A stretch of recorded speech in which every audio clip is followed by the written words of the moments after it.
Hello, dear students. Welcome back to the GDC classes. So, dear students, जैसा कि अभी आपका पीक टाइम चल रहा है जहां पे हम लगातार प्रीवियस ईयर क्वेश्चन पेपर का प्रॉपर वीडियो एक्सप्लेनेशन लेके आ रहे हैं आप सभी के साथ। और इसके सीरीज में हमने जीपैट 2024-23 के फर्स्ट एंड सेकंड शिफ्ट और अब हम शुरू कर रहे हैं जीपैट 2022 के क्वेश्चन पेपर की एनालिसिस यहां पे आपके साथ चल रही है। आई होप इस एनालिसिस में आपने पहले कुछ क्वेश्चंस देखे होंगे। चलिए हम शुरुआत करते हैं जीपैट 2022 के फार्माकोलॉजी एंड एलाइड सब्जेक्ट से जो आपके क्वेश्चन पूछे गए। So part number 2, this is the video which is needed by each and every GPAT aspirants और आप सभी को ये वीडियो जरूर देखना चाहिए। तो चलिए इस सीरीज में पहला क्वेश्चन आपको देखने को मिल रहा है, match list 1 with the list 2, match the following drug with their classes. सबसे पहले यहाँ पे आपके सामने कुछ ड्रग दी गई है, यहाँ पे उनके क्लासेस की बात चल रही है। सबसे आपसे अगर बात किया जाए एनाकिंड्रा, अगर मैं आपसे बात करूं, थोड़ा सा आप मुझे कंफर्म करिएगा, जब आपने एंटी कैंसर ड्रग पढ़ा होगा वहां पे जो हमारे टारगेटेड ड्रग डिलीवरी सिस्टम आते हैं, साथ ही साथ अगर आपसे बात किया जाता है जब रूमेटॉइड आर्थराइटिस की बात किया जाता है वहां पे भी आपने इसका क्लासिफिकेशन देखा होगा, इम्यूनोसप्रेसेंट में भी आपने ये क्लासिफिकेशन देखते हैं। अब यहाँ पे जब सबसे पहली ड्रग आ रही है एनाकिंड्रा, एनाकिंड्रा क्या है? That is the interleukin 1 antagonist. और इसको हमने कैसे याद किया था? ट्रिक के साथ कि लिक्विड का एक किनारा होता है, तो एनाकिंड्रा यानी किनारा और लिक्विड का एक किनारा होता है, तो इंटरल्यूकिन 1 रिसेप्टर एंटागोनिस्ट। फिर बात करते हैं बेसिलिक्सिमैब, यानी बेस की बात होती है जब दो लिक्विड होते हैं वहां पे, यानी इंटरल्यूकिन 2 की बात होती है, तो इंटरल्यूकिन 2 में आपको देखने को मिलता है बेसिलिक्सिमैब की बात होती है। टीएनएफ अल्फा इनहिबिटर की बात होती है तो वहां पे EIA याद रखते हैं। याद आ रही है मेरी बात? EIA यानी इटानरसेप, इन्फ्लिक्सिमैब एंड एडेलिमोमैब की बात होती है, EIA आपको देखने को मिल जाता है। और टैक्रोलिमस की बात करते हैं, दैट इज द साइक्लोस कैल्सिन्यूरिन इनहिबिटर की बात होती है, टैक्रोलिमस। हाँ जी सर, टी सेल इनहिबिटर की बात आती है। अब जरा ये मैच ऑफ द फॉलोइंग बनाओगे तो आपको सिंपल देखने को मिल जाएगा TPQR, यानी आपको आंसर क्या दिख रहा है? TPQR, डी आंसर देखने को मिल रहा है। हाँ जी सर, डी आंसर। जरा एक बार फिर से इसको जरा कंफर्म करिएगा, कैल्सिन्यूरिन इनहिबिटर या टी सेल इनहिबिटर साइक्लोस्पोरिन और टैक्रोलिमस आती है। इंटरल्यूकिन 1 रिसेप्टर एंटागोनिस्ट में आपकी आती है एनाकिंड्रा, इंटरल्यूकिन 2 रिसेप्टर एंटागोनिस्ट में बेसिलिक्सिमैब एंड डैक्लिजुमैब आ जाती है। टीएनएफ अल्फा इनहिबिटर में EIA हमने बोला, इटानरसेप, इन्फ्लिक्सिमैब एंड एडेलिमोमैब की बात आती है। वही अगर टी सेल इनहिबिटर की बात करोगे तो यहाँ पे, और एम्टॉर इनहिबिटर सेट हमने बोला था, यानी सिरोलिमस, इवरोलिमस और टेंसरोलिमस हमारी यहाँ पे ड्रग देखने को मिलती है, एम्टॉर इनहिबिटर। ये क्लासिफिकेशन काफी जरूरी है, हर साल इसमें से एक का क्वेश्चन आता जरूर है, तो प्लीज इसको थोड़ा अच्छे से देख के चलिएगा। Which of the following is malignant type of tumor? अब ट्यूमर की बात किया जाता है तो ट्यूमर दो टाइप से होते हैं, एक शुरुआत जिसको बोलते हैं बिनाइन, और फिर हमारा आता है मैलिग्नेंट। बिनाइन की बात होती है जो नॉन कैंसरस कहलाता है, और मैलिग्नेंट हमारा कैंसरस हो जाता है। अब यहाँ पे आपके सामने 4 वर्ड दिए गए, लाइपोमा, एडिनोमा, मिलेनोमा, ऑस्टियोमा। पहले आपने इसका मतलब समझा। ओमा कहीं भी लग जाएगा, ओमा का मतलब होता है ट्यूमर, करेक्ट है। अब उसके पहले जो लगा है उससे आप समझ सकते हो कि वो ट्यूमर कहां पे है। जैसे लिपोमा यानी लिपिड की बात चल रही है, एडिनोमा हमारा यहाँ पे एडेनोसाइट्स की बात हो रही है, मिलेनोमा मिलेनोसाइट्स की बात हो रही है, ऑस्टियोमा यानी बोन की बात हो रही है। आप यहां से इसको मैच कर सकते हैं, करेक्ट है।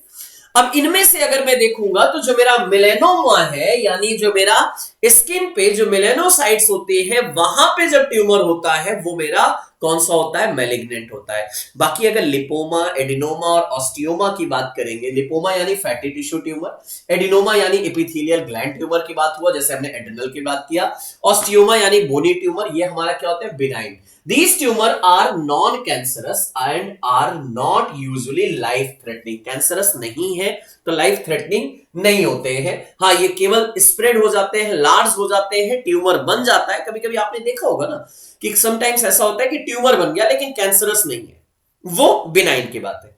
लेकिन जब मैलिग्नेंट की बात करते हो तो ये कैंसरस होता है, ये एक पार्ट से दूसरे पार्ट में स्प्रेड होता है, और हाँ यहां मेटास्टेसिस होता है, यानी ये हमारा लाइफ थ्रेटनिंग हो जाता है। Melanoma, that is the skin cancer originating from the melanocytes की बात होती है। Highly potential of the metastasis यहां पे देखने को मिल जाता है, इसलिए मैलिग्नेंट ट्यूमर हार्मफुल है। बिनाइन एक बार हुआ तो भी चल जाता है, उतना हार्मफुल नहीं है। In human body that system operates to maintain pH of blood plasma. अब आपसे ब्लड की बात किया जाए तो ब्लड का पीएच अराउंड कितना होता है, 7.3 टू 7.4 आपको देखने को मिल जाएगा। स्लाइटली बेसिक देखने को मिलता है। ये क्यों स्लाइटली बेसिक, और वो क्यों वहीं पे रहता है? रीजन है क्योंकि हमारे ब्लड में कई टाइप के बफर सिस्टम होते हैं, लेकिन उनमें से सबसे मेजर हमारा होता है कार्बोनिक एसिड का। जी हाँ, कार्बोनेट एंड कार्बोनिक एसिड का जो हमारा बफर होता है वो मेनली रिस्पॉन्सिबल होता है ब्लड के पीएच को मेंटेन करने के लिए। चाहे इसको आप थोड़ा सा अगर आप जाओगे और डायरेटिक पढ़ोगे ना, याद करोगे ना, तो आपको मिलेगा कि हाँ, जो हमारा कार्बोनिक एनहाइड्रेज इनहिबिटर होते हैं ना, वो क्या करते हैं, ब्लड के पीएच को चेंज करते हैं, क्योंकि वो क्या करते हैं, कार्बोनिक एसिड का एक्सक्रीशन कराते हैं। याद आ रही है मेरी बात? तो इसलिए सबसे मेजर सिस्टम जो ऑपरेट करता है ब्लड पीएच को मेंटेन करने के लिए, वो कौन सा होता है, कार्बोनिक एसिड पीएच होता है। वैसे मैं मना नहीं करूंगा, एसिटेट बफर है, पोटेशियम सिट्रेट बफर है, पोटेशियम बफर, एसिटेट बफर, ये सब रोल प्ले करते हैं पूरे बॉडी में होम्योस्टेसिस को मेंटेन करने के लिए।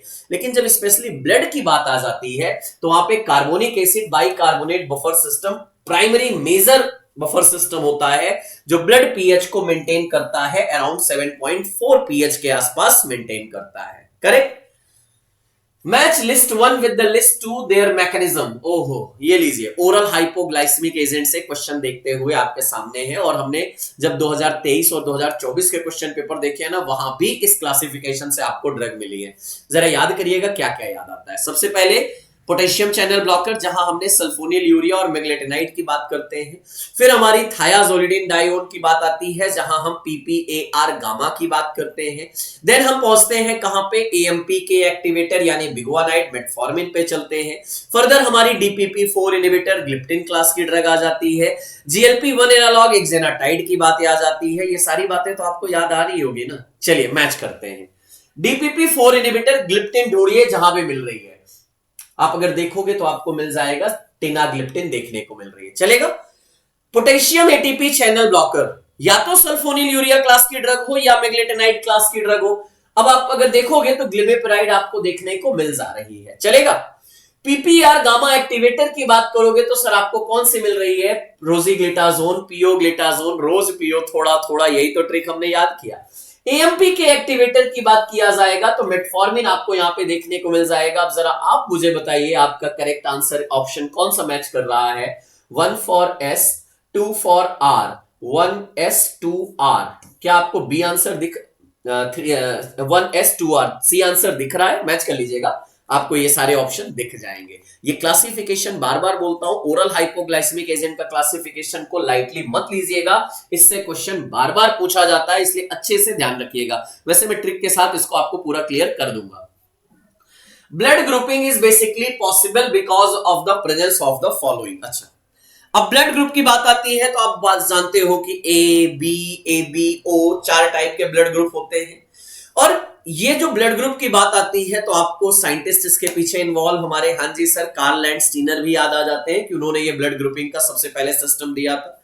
लेकिन ये ब्लड ग्रुपिंग किया किस बेसिस पे गया, क्योंकि जो आरबीसी, ये ब्लड ग्रुप इस बेसिस पे डिवाइड किया है कि आरबीसी के सरफेस पे जो एंटीजन प्रेजेंट होता है उसी के बेसिस पे कहा जाता है। जैसे अगर हम बात करते हैं ए ब्लड ग्रुप या बी ब्लड ग्रुप, तो उसका मतलब क्या है कि उसपे कौन सा एंटीजन प्रेजेंट है। अब यहां पे मैं सीधे बोल सकता हूं कि antigen present on the RBC, और आपसे मैं कमेंट में जानना चाहूंगा, आप मुझे बताइए कि blood group A, blood group B, blood group A B and blood group O में कौन सा एंटीजन प्रेजेंट होता है। देखिए, मैं एंटीबॉडी नहीं पूछ रहा हूं, मैं एंटीजन पूछ रहा हूं, और वो आप सभी लोग मुझे कमेंट करके इस क्वेश्चन में जरूर बताएंगे।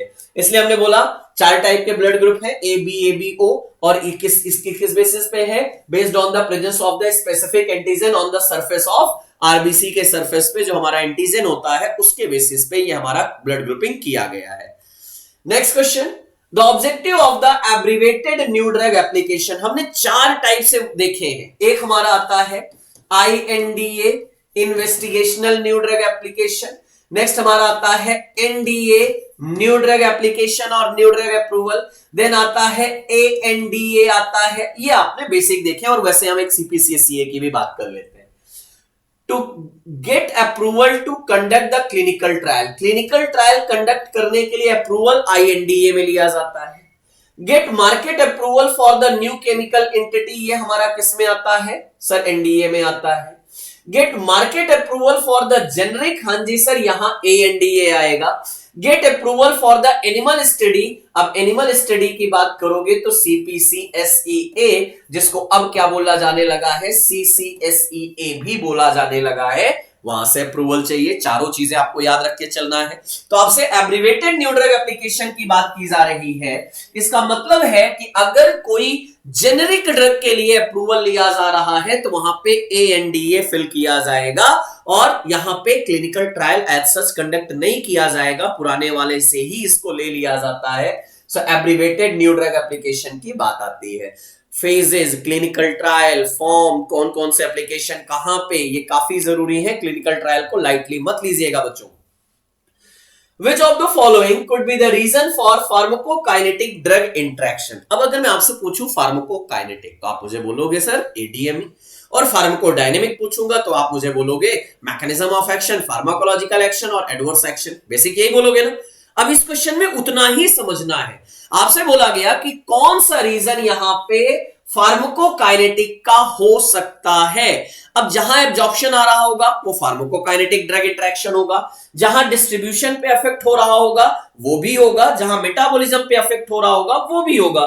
चलिए जरा एक बार ऑप्शन देख के निकालिए। यहां पे आपसे बोला गया interference with the absorption, changes in protein binding, हाँ प्रोटीन बाइंडिंग भी काइनेटिक के अंतर्गत ही आता है। Competition with the receptor site, sir ये तो डायनेमिक में चला जाएगा। Interference with the renal excretion, ये भी काइनेटिक में आएगा। तो ए बी डी, हाँ जी ए बी डी ये मेरे क्या है, काइनेटिक के हैं, जबकि सी मेरा फार्माकोडायनेमिक का ड्रग इंटरेक्शन है। आंसर आप देख सकते हो और बी आंसर आप यहां बता सकते हो। A B and D only these are the pharmacokinetic drug interaction देखने को मिलता है। जहां भी absorption, distribution, metabolism, excretion, plasma protein binding, tissue binding, इनसे रिलेटेड अगर ड्रग इंटरेक्शन हो रहा है तो वो हमारा फार्माकोकाइनेटिक में आएगा।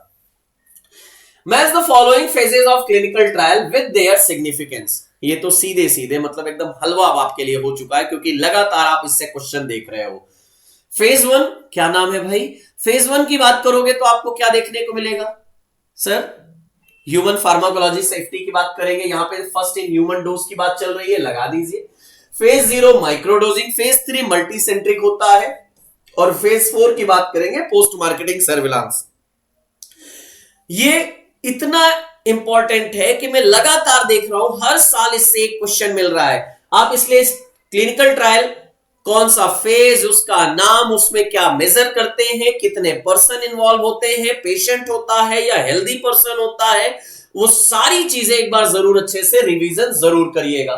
तो 1 फॉर आर से शुरू करिए, 1R2Q, 1R2Q और 3S, 3S, 4P, B answer आपको देखने को मिल जाएगा। हाँ जी सर, ये पूरा इसका कंप्लीट एक्सप्लेनेशन जो ये वीडियो आप देख रहे हैं प्रीवियस ईयर क्वेश्चन पेपर का, सेम प्रॉपर एक्सप्लेनेशन के साथ आपकी सेकंड एडिशन जीपैट मंत्रा की बुक अवेलेबल हो चुकी है। जीडीसी क्लासेस ऐप पे आप जा सकते हो, उसको परचेज कर सकते हो और हाँ वहां पे बहुत इस समय मिनिमम कॉस्ट पे आपको वो बुक अवेलेबल हो रही है।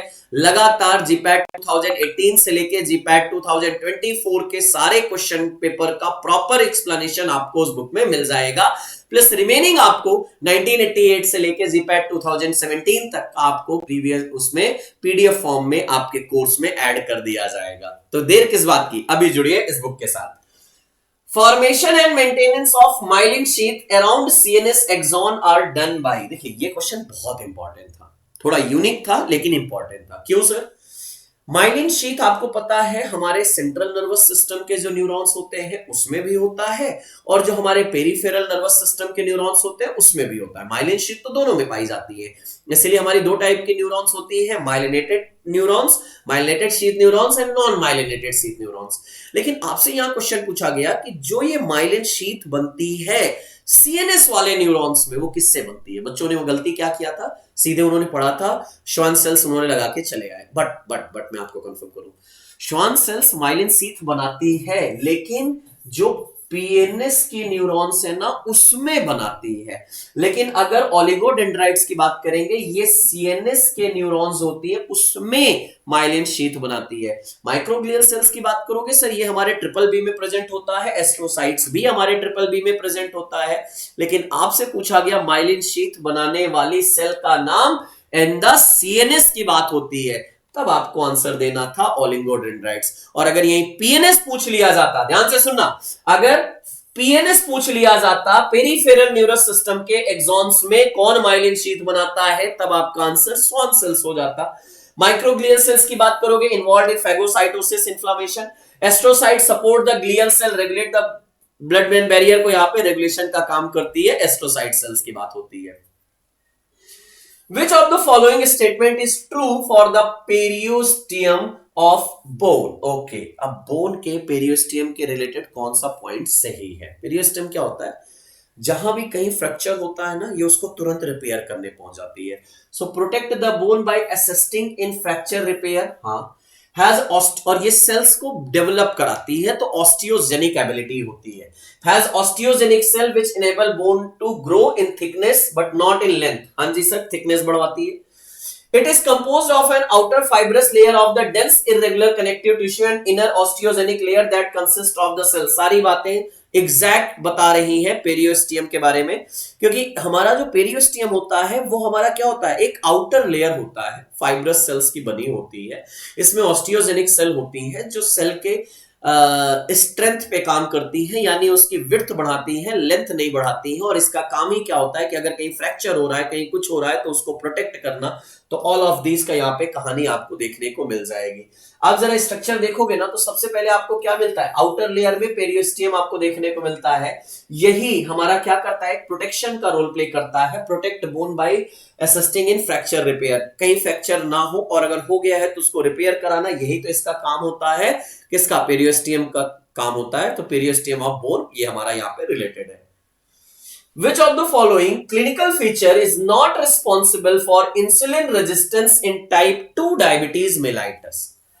अब डायबिटीज मेलाइटस की बात चल रही है, अब इंसुलिन रेजिस्टेंस यानी आईडीडीएम की बात हो रही है, टाइप 2 की बात हो रही है। एक होता है एनआईडीडीएम, एक होता है आईडीडीएम।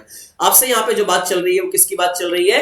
आईडीडीएम की बात चल रही है। अब बोला गया जो आईडीडीएम हो रहा है उसमें एक्चुअली क्या ऐसा है जो नहीं रिस्पॉन्सिबल है, नॉट रिस्पॉन्सिबल की बात चल रही है। जरा ध्यान से इस क्वेश्चन में समझना एक इंपॉर्टेंट चीज।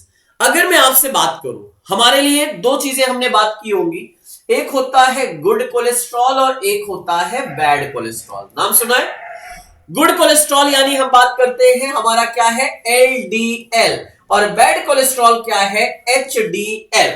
अब अगर हमारे बॉडी में एलडीएल, क्या सही लिखा है? चलो, बैड कोलेस्ट्रॉल होता है एलडीएल और गुड कोलेस्ट्रॉल होता है HDL. High density lipoprotein good है, जबकि लो डेंसिटी लाइपोप्रोटीन बैड है। अब जरा सुनिएगा,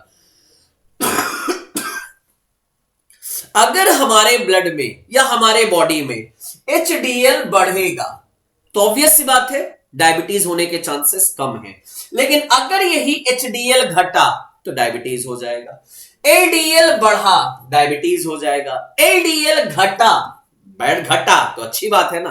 ट्राइग्लिसराइड अगर बढ़ा तो हमारा रेजिस्टेंस हो जाएगा। जरा देखो यहां पे, इंक्रीज एलडीएल, एलडीएल बढ़ेगा, डायबिटीज होगा। इंक्रीज एसडीएल, सर डायबिटीज नहीं होगा। रिड्यूस एसडीएल, डायबिटीज होगा। इंक्रीज ट्राइग्लिसराइड, हाँ जी सर, डायबिटीज होगा। आपसे पूछा गया not responsible for the IDDM. अब अगर एचडीएल बढ़ रहा है यानी गुड कोलेस्ट्रॉल बढ़ रहा है, फैट घटेगा ब्लड में या बॉडी में तो डेफिनेटली हमारा डायबिटीज नहीं होगा। सो आपसे पूछा गया not responsible for the IDDM और आपका आंसर क्या हो गया?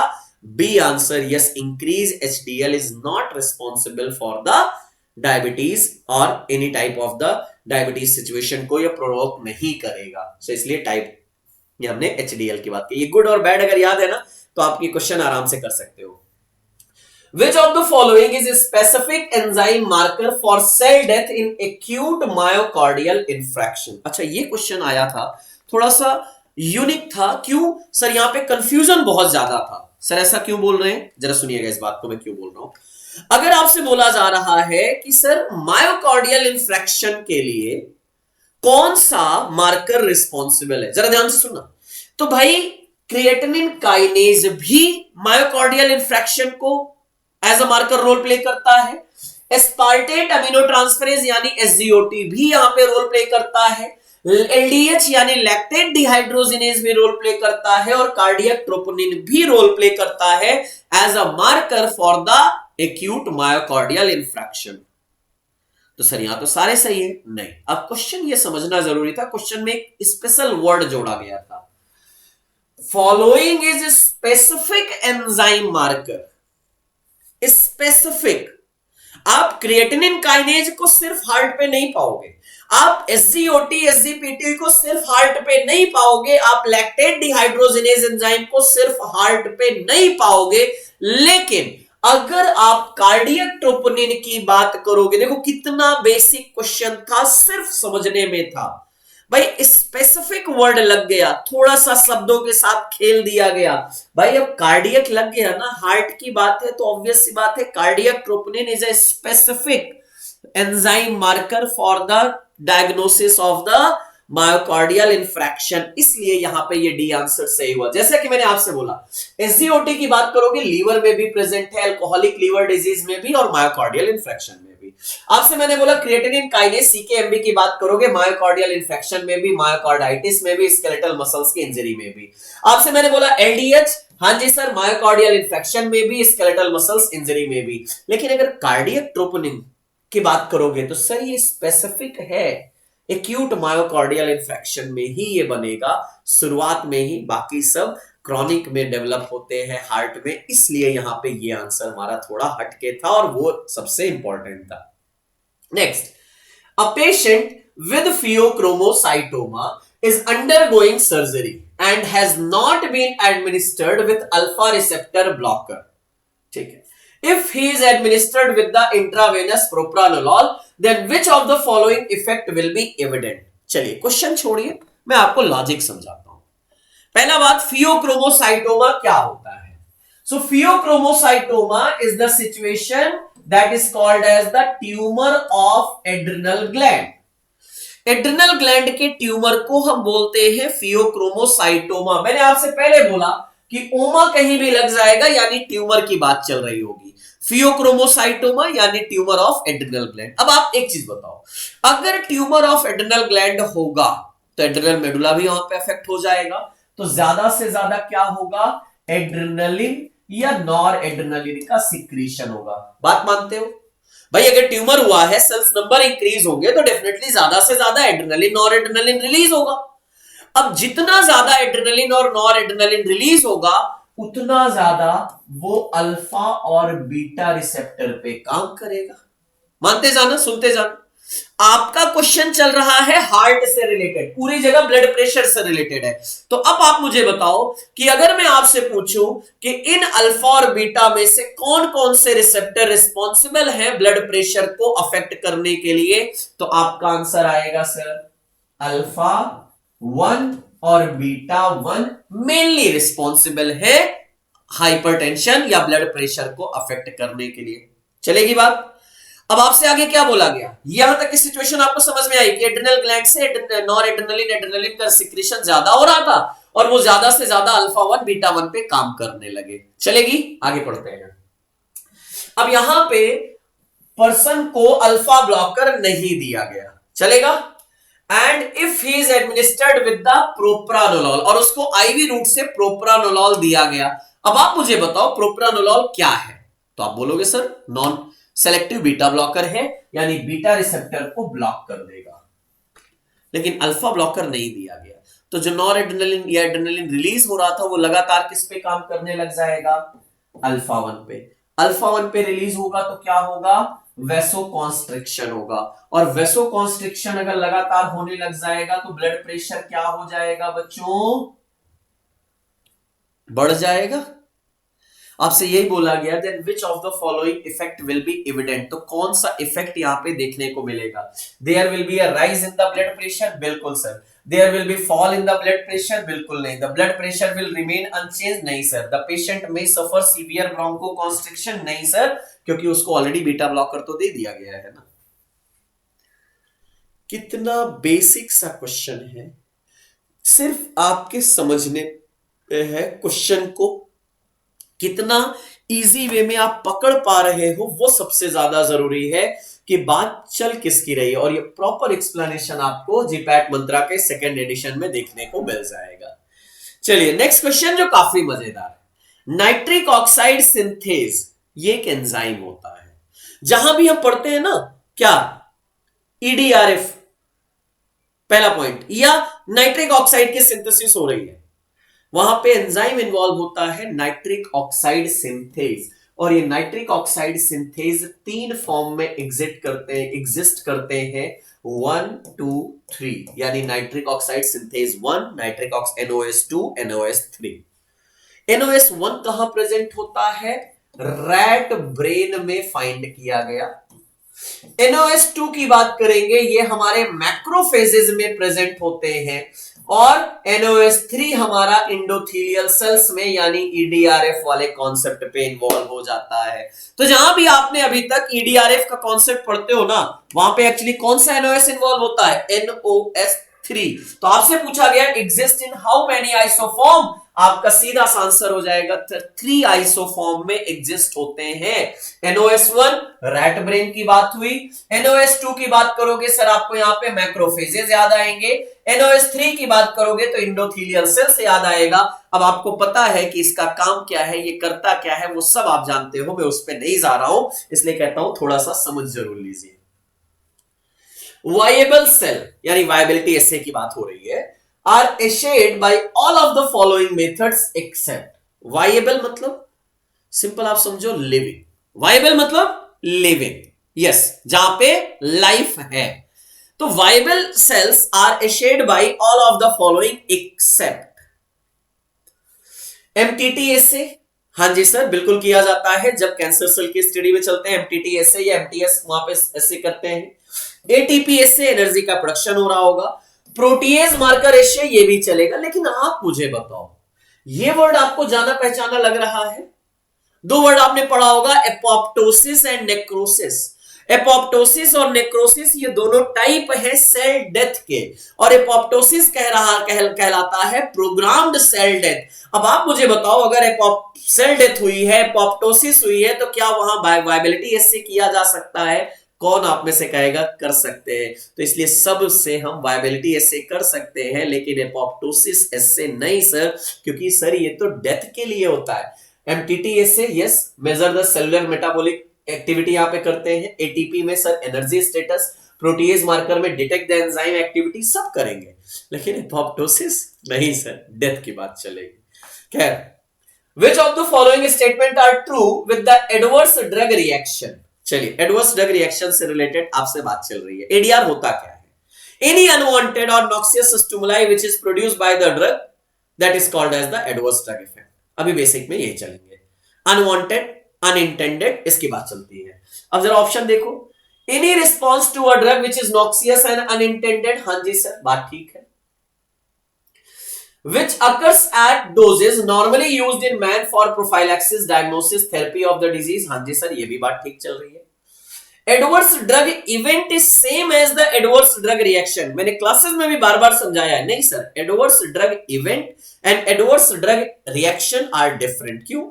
Adverse drug event वो situational होगी, वो मे बी आपके ड्रग इंटरेक्शन की वजह से हो जाए, मे बी आपके ड्रग का सेकेंडरी इफेक्ट से हो जाए, लेकिन एडवर्स ड्रग रिएक्शन अलग है, तो ये बात गलत है।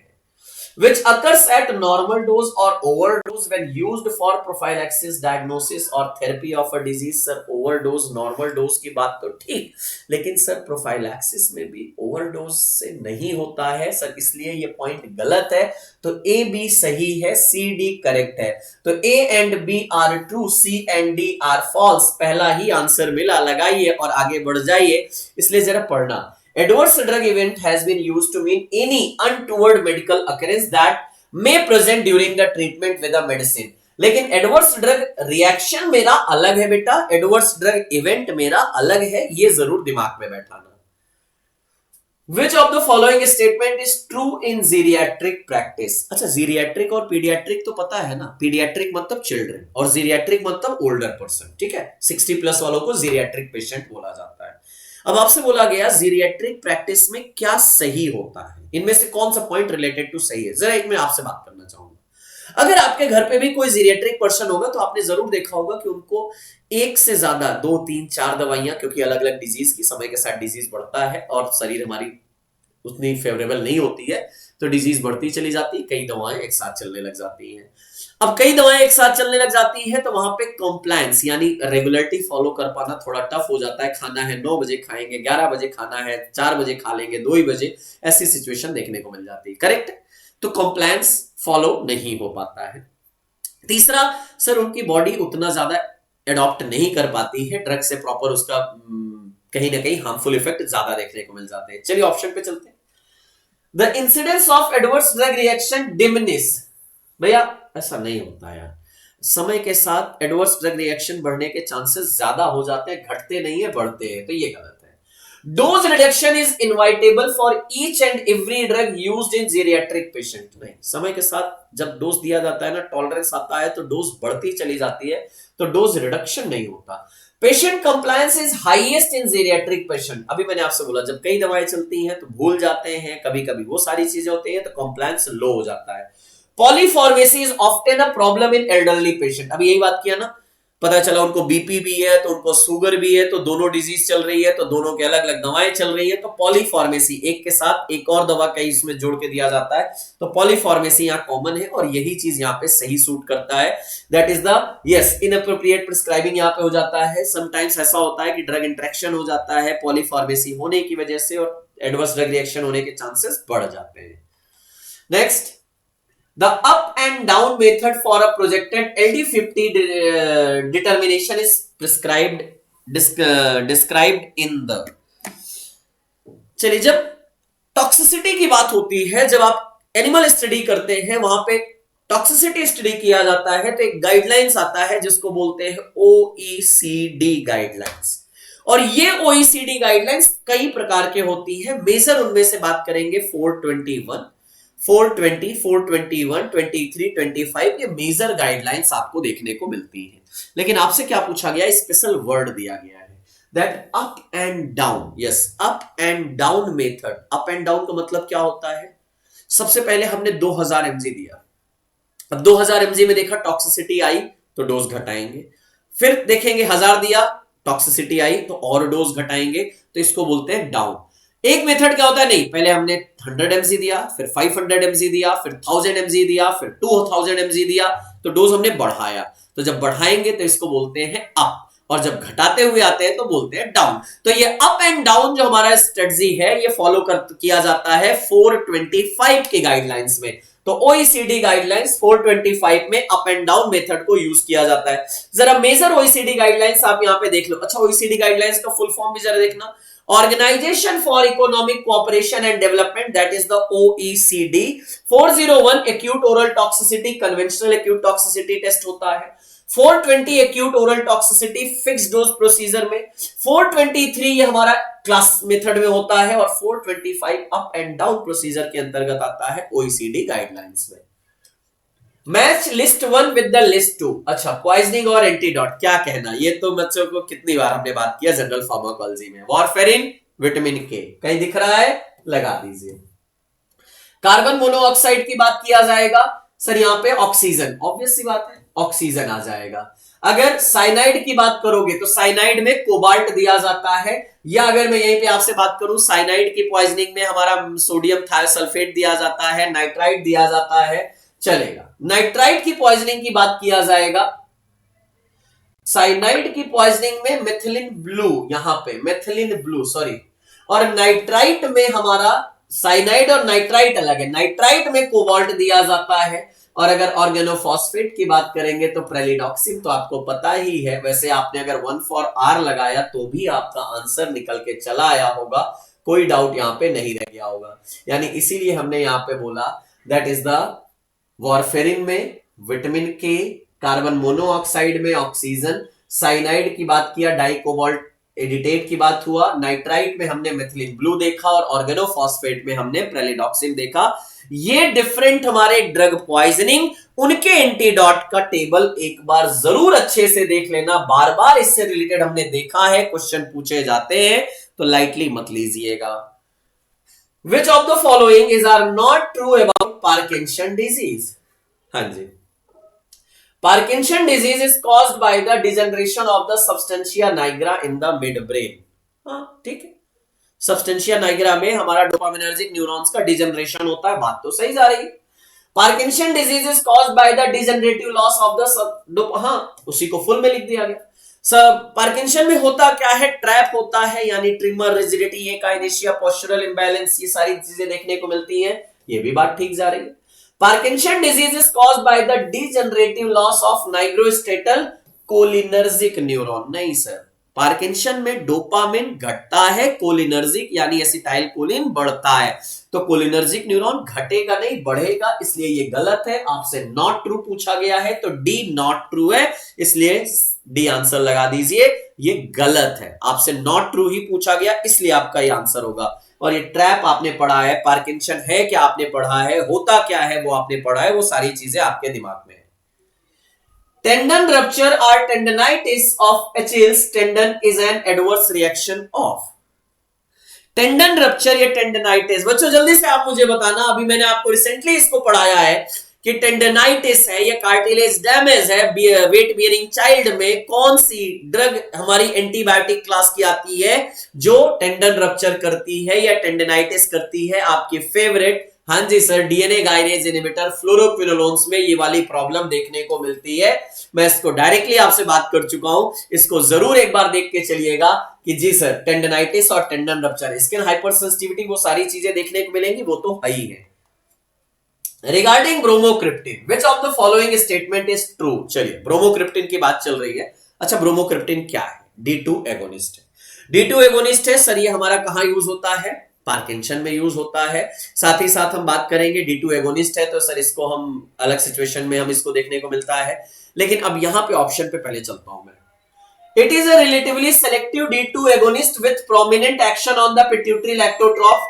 और आपको ये चीज पता है कि हमारा डोपामिन, जरा सुनिएगा, dopamine agonist is directly proportional to the growth hormone and inversely proportional to the prolactin, और ये प्रोलैक्टिन के रिलीज को इनहिबिट करेगी। हाँ जी सर, बिल्कुल बात ठीक है। ये एंटी पार्किंसन के रूप में D2 एगोनिस्ट यूज होता है, बिल्कुल बात ठीक है। अच्छा, D2 रिसेप्टर की बात करते हैं, CTZ सेंटर में भी प्रेजेंट होता है लेकिन वोमिटिंग कॉज कराता है। यहां CTZ में एंटीमिटिक लिख दिया गया, गलत लिख दिया गया। As an adjuvant treatment of the type 2 diabetes mellitus, हाँ ये ठीक है सर, ये हमारा टाइप 2 डायबिटीज मिलाइटस में ट्रीटमेंट के लिए यूज होता है, बिल्कुल ठीक बात चल रही है। आपसे पूछा गया विच of the following statement is true, तो A B C हमारा ट्रू है, A B D हमारा ट्रू है, C हमारा क्या है? इनकरेक्ट है। अभी हमने बात किया CTZ सेंटर पे प्रेजेंट होता है, एक्ट करता है तो इमिटिक यानी वोमिटिंग कराता है। एंटी इमिटिक तो सर हमारा D2 ब्लॉकर, न्यूरोलेप्टिक एजेंट का रोल प्ले करता है ना, ये चीज जरा याद रखिएगा। हाँ जी, which of the following statement are correct regarding the alkylating agent as an anti-cancer agent? चलो, alkylating agent अगर आप पढ़े होंगे तो आपने कई सारी ड्रग देखी होंगी, याद आ रहा है, जिसको हमने नीट एन से याद रखते हैं। सबसे पहले हमारी नाइट्रोजन मस्टर्ड याद आती है। नाइट्रोजन मस्टर्ड में हमने CMICM देखा होगा, साइक्लोफॉस्फामाइड, मेक्लोरिथामिन, फॉस्फामाइड, नेक्स्ट क्लोरम्ब्यूसिल और हमारा मिल्फलैन हमारी आ जाती है। नाइट्रोजन मस्टर्ड में। नेक्स्ट हम इथिलाइन एमीन की बात करते हैं जहां हमारी टेट्राएमीन आ जाती है। नेक्स्ट हम बात करते हैं ट्रायाजिन की बात करते हैं, डीकार्बाजिन याद आती है। नेक्स्ट अगर हम बात करते हैं NEAT एल्काइल सल्फोनेट में बिसल्फेन हमें याद आ जाती है। एन से बात करते हैं सर, यहाँ पे अगेन हमारा याद आ जाता है डीकार्बाजिन की बात करोगे। अब ये ड्रग है, ठीक है, अब आप जरा इससे मैकेनिज्म की बात करो। जितने भी एल्काइलेटिंग एजेंट होते हैं वो क्या करते हैं, ये इलेक्ट्रोफिलिक इन नेचर होते हैं। ये क्या करते हैं, एजिरिडीनियम आयन या कार्बोनियम आयन बनाते हैं, जो क्या करते हैं फर्दर हमारे ग्वेनिन के 7th पोजीशन के नाइट्रोजन पे जाके क्रॉस लिंकिंग कराते हैं, एल्काइलेशन कराते हैं। यही मैकेनिज्म हमने बेसिक पढ़ा होगा। चलो आओ ऑप्शन देखते हैं। They get converted into the nucleophilic anions. नहीं सर, कार्बोनियम आयन जो इलेक्ट्रोफिलिक होता है, ये न्यूक्लियोफिलिक पोजीशन पे जाके जुड़ते हैं and bind then nitrogen guanine. बाकी सब तो ठीक है, लेकिन यही गलत हो गया। Cyclophosphamide and busulfan belong to this class. हाँ जी सर है। They inhibit the DNA synthesis by inhibiting DNA polymerase enzyme. Sir वो तो रिफम्पिसिन का काम है, ये कहां से करने लगे।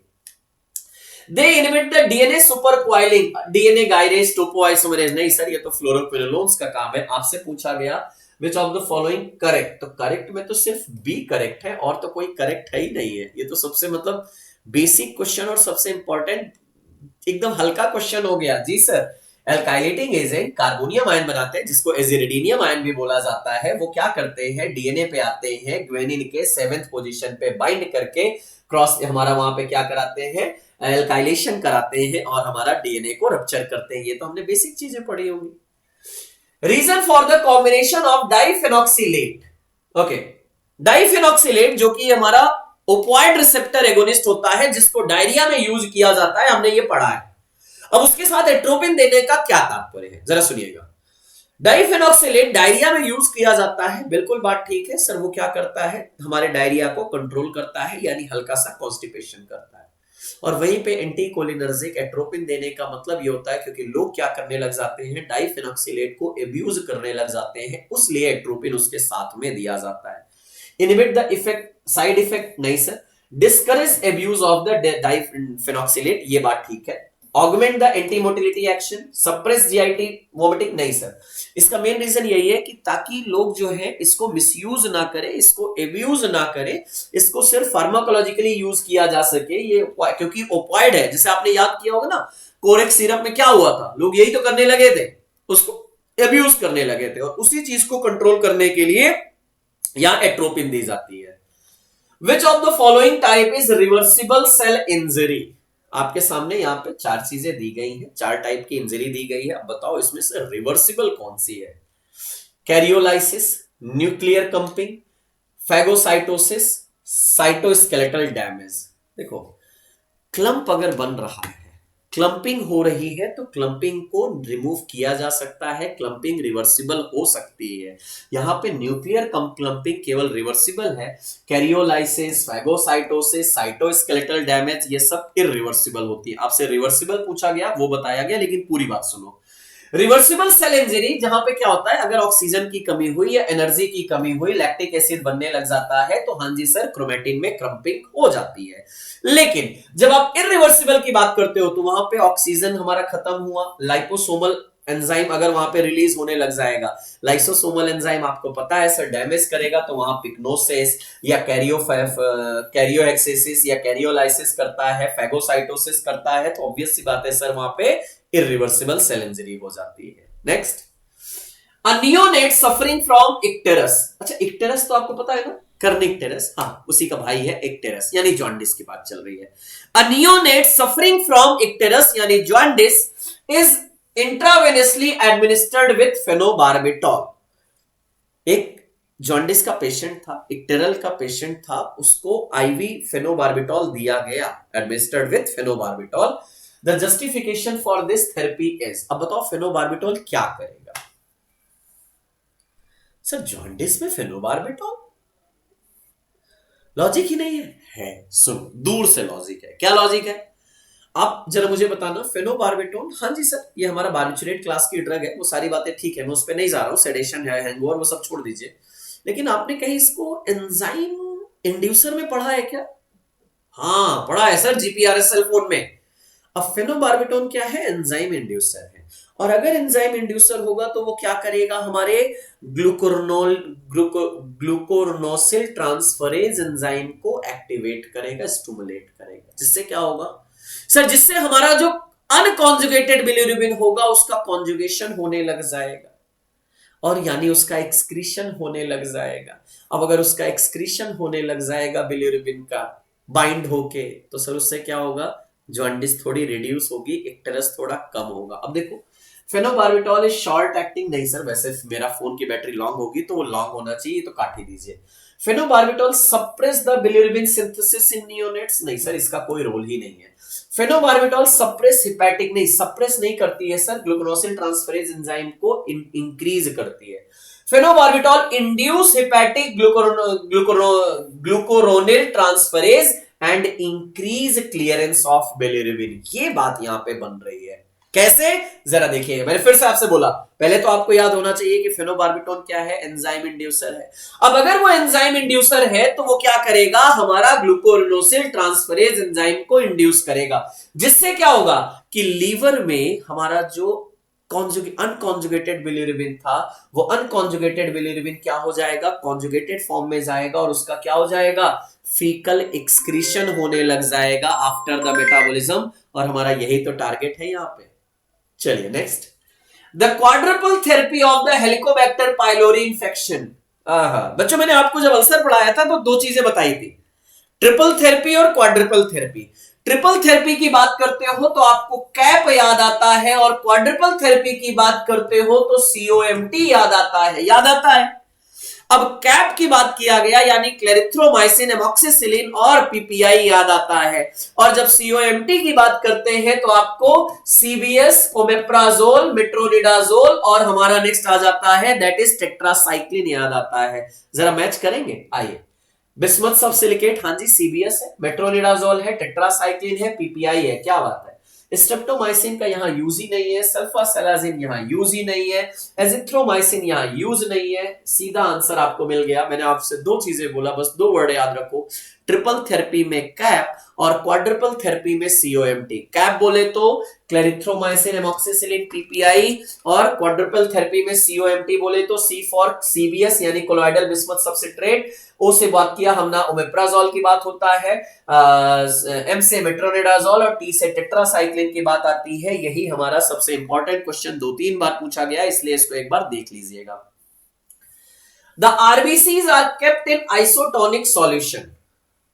अगर आइसोटोनिक सॉल्यूशन में आरबीसी को रखोगे तो ना तो साइज में कोई फर्क आएगा, ना शेप में कोई फर्क आएगा, क्योंकि आइसोटोनिक सॉल्यूशन मतलब, हाँ जी सर, टोनिसिटी मेंटेन है, और अकॉर्डिंग जो ब्लड का पीएच है, जो ब्लड का ऑस्मोटिक प्रेशर है, वही हमारा आइसोटोनिक सॉल्यूशन 0.9% NaCl में बन जाता है, 5% बोरिक एसिड में बन जाता है। ये बातें याद है।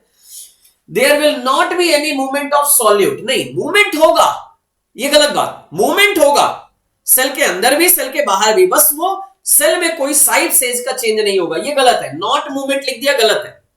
The RBC shape and size will not change, ये ठीक है, because the osmotic pressure across the membrane is same, the solute will not cross the RBC, गलत बात। सर एक चीज बताइए, हमारा अगर ब्लड पीएच रहता है तो क्या हमारा जो ब्लड है या फ्लूइड है वो सेल के अंदर बाहर नहीं जाता है क्या? आरबीसी में नहीं जाता है क्या? ऑब्वियस से जाता है, फिर आता है, तो मूवमेंट होता है, शेप साइज में फर्क नहीं आता, इसलिए ये भी गलत है, ये भी गलत है। कुछ बच्चों को लगेगा अरे सर ऑब्वियस सी बात तो है, ऑस्मोटिक प्रेशर सेम है तो अंदर बाहर जाएगा। पहले समझो इस बात को, सेल के अंदर बाहर फ्लूइड का आना जाना होगा, बट शेप और साइज में फर्क नहीं आएगा, इसलिए ये दोनों गलत है, तो ये भी नहीं होगा। तो बी आंसर आपको यहां पे सही देखने को मिलेगा, जो हमने अभी आपसे बोला, क्योंकि isotonic solution no change in RBC shape and size, लेकिन फ्लूइड का मूवमेंट होगा, ये गलत नहीं बोल सकते हो। Which statement are not true about the graft? आपसे बोला जा रहा है ग्राफ्ट। अच्छा, ग्राफ्ट का मतलब क्या होता है? ट्रांसप्लांटेशन, किसी ऑर्गन को ट्रांसप्लांट करना या एक लोकेशन से दूसरे लोकेशन पे ले जाना, वो है ग्राफ्ट। अब वो लोकेशन डिपेंड करता है कहां से कहां। 4 चीजें आती है। एक होता है ऑटोग्राफ्ट, जब मेरा यहां का बाल या मेरे हेयर सीने का बाल हेयर में लगा दिया जाए, ऑटोग्राफ्ट। फिर आता है एलोग्राफ्ट। एलोग्राफ्ट क्या होता है? जब मेरा कोई ट्विन है, क्योंकि दोनों का जीनोटाइप सेम होगा, मेरा अगर ट्विन है तो उससे लिया जाए, वो हमारा क्या हो जाएगा? आइसोग्राफ्ट में आ जाएगा, वो हमारा क्या हो जाएगा? आइसोग्राफ्ट होगा। फिर आता है एलोग्राफ्ट। एलोग्राफ्ट मतलब एक ह्यूमन से दूसरे ह्यूमन में लेना, यानी तब हमारा आएगा एलोग्राफ्ट। और तीसरा आता है that is called as the xenograft. जब मंकी, लायन, मतलब एक स्पीसीज से दूसरे स्पीसीज में लाना, वो हमारा क्या होता है? जीनोग्राफ्ट होता है। अब देखो, isograft are graft in which the donor and recipient of the same individual, नहीं उसे ऑटोग्राफ्ट बोलेंगे। सेम रेसिपिएंट में ऑटोग्राफ्ट होगा, आइसोग्राफ्ट में ट्विन की बात चलेगी, identical twin. Autograft are graft between the donor and recipient of the same genotype, नहीं सर, ये आइसोग्राफ्ट है, ये उल्टा लिख गया है actually. Allograft are those in which the donor is the same species but of a different genotype. हाँ ठीक है, सेम स्पीसीज में है, एक ह्यूमन दूसरे ह्यूमन, जीनोटाइप अलग है लेकिन स्पीसीज सेम है। Xenograft are those in which the donor is a different species. हाँ ठीक है, हमने बोला मंकी, लायन, रैट, हैन, कुछ भी ले लीजिए, ये भी ठीक है। तो सी और डी सही है। आपसे पूछा गया नॉट ट्रू, तो ए और बी सही नहीं है, यानी बी आंसर यहां पे हो जाएगा। फिर से एक बार देख लो, अपना ही हेयर ट्रांसप्लांट एक लोकेशन से दूसरे लोकेशन कराना, दैट इज द ऑटोग्राफ्ट। मैंने बोला आइडेंटिकल ट्विन में कोई ऑर्गन ट्रांसप्लांट होना, दैट इज द आइसोग्राफ्ट। एक ह्यूमन से दूसरे ह्यूमन में किडनी, लीवर ट्रांसप्लांट होना, दैट इज द एलोग्राफ्ट। लेकिन दूसरे स्पीसीज से ह्यूमन में ट्रांसफर करना, दैट इज द जीनोग्राफ्ट। चारों वर्ड याद रखो, बड़े काम की चीज है। चलिए नेक्स्ट क्वेश्चन देखिए क्या कह रहा है, और इस क्वेश्चन का मतलब बड़ा सिंपल है। At the site of tissue injury, एक टिश्यू इंजरी हुई, the activated platelet releases ADP and activate surrounding platelet to form the platelet plug. अब जहां पे इंजरी हुई वहीं के सराउंडिंग के प्लेटलेट वहां पे इकट्ठा हुए और एक प्लेटलेट प्लग बना। This process will not continue to activate whole platelets in the body. लेकिन ये पूरे बॉडी के प्लेटलेट को इकट्ठा करके वहां पे एक मैसिव बॉल ऑफ प्लेटलेट नहीं बनाता, क्यों? बड़ा अच्छा क्वेश्चन है ना। हर रीजन है, क्योंकि जहां का टिश्यू डैमेज होगा, जहां पे इंजरी हुई है, वहां का हमारा एंडोथेलियल सेल्स जो बनेगी वो प्लेटलेट इनहिबिटर होती है, तो इसलिए बाकी जगह से वो नहीं आने देती है और सिर्फ वहीं के सराउंडिंग का होता है। Adjacent normal endothelial cell physiologically release nitric oxide which is platelet inhibitor. हाँ, इसलिए सिर्फ वहीं पे होता है। Plasminogen activator in the plasma, inhibitor plasma, tPA नहीं सर, ए आंसर यहां पे करेक्ट है। और ये बहुत बेसिक सा रूल है कि जहां पे इंजरी होगी वहीं का प्लेटलेट एक्टिवेट होगा, बाकी जगह का नहीं। तो ये रहे फार्माकोलॉजी एंड एलाइड सब्जेक्ट्स के हमारे questions from the GPAT 2022। I hope in question से आपको मजा आया होगा करके और एक कॉन्फिडेंस भी बिल्डअप हुआ होगा। मैं मिलूंगा आपसे नेक्स्ट पार्ट में, तब तक आप आगे की वीडियो कंप्लीट करिए remaining question for the GPAT 2022। Thank you everyone, thank you all.